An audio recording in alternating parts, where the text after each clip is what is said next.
یوحنا کا دوسرا خط، پہلا باب۔ مجھ بزرگ کی طرف سے اس برگزیدہ بی بی اور اس کے فرزندوں کے نام، جن سے میں اس سچائی کے سبب سے سچی محبت رکھتا ہوں جو ہم میں قائم رہتی ہے اور ابد تک ہمارے ساتھ رہے گی، اور صرف میں ہی نہیں بلکہ وہ سب بھی محبت رکھتے ہیں جو حق سے واقف ہیں۔ خدا باپ اور باپ کے بیٹے یسوع مسیح کی طرف سے فضل اور رحم اور اطمینان، سچائی اور محبت سمیت ہمارے شامل حال رہیں گے۔ سچائی اور محبت۔ میں بہت خوش ہوا کہ میں نے تیرے بعض لڑکوں کو اس حکم کے مطابق جو ہمیں باپ کی طرف سے ملا تھا حقیقت میں چلتے ہوئے پایا۔ اب اے بی بی، میں تجھے کوئی نیا حکم نہیں بلکہ وہی جو شروع سے ہمارے پاس ہے لکھتا اور تجھ سے منت کر کے کہتا ہوں کہ آؤ ہم ایک دوسرے سے محبت رکھیں، اور محبت یہ ہے کہ ہم اس کے حکموں پر چلیں۔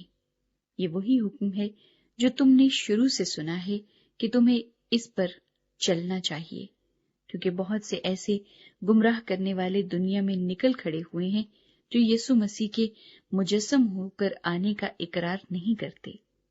گمراہ کرنے والا اور مخالف مسیح یہی ہے۔ اپنی بابت خبردار رہو، تاکہ جو محنت ہم نے کی ہے وہ تمہارے سبب سے ضائع نہ ہو جائے بلکہ تم کو پورا اجر ملے۔ جو کوئی آگے بڑھ جاتا ہے اور مسیح کی تعلیم پر قائم نہیں رہتا، اس کے پاس خدا نہیں۔ جو اس تعلیم پر قائم رہتا ہے اس کے پاس باپ بھی ہے اور بیٹا بھی۔ اگر کوئی تمہارے پاس آئے اور یہ تعلیم نہ دے تو نہ اسے گھر میں آنے دو اور نہ سلام کرو، کیونکہ جو کوئی ایسے شخص کو سلام کرتا ہے وہ اس کے برے کاموں میں شریک ہوتا ہے۔ تسلیمات۔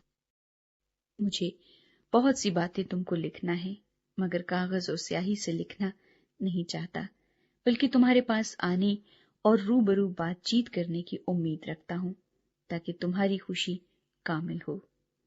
تیری برگزیدہ بہن کے لڑکے تجھے سلام کہتے ہیں۔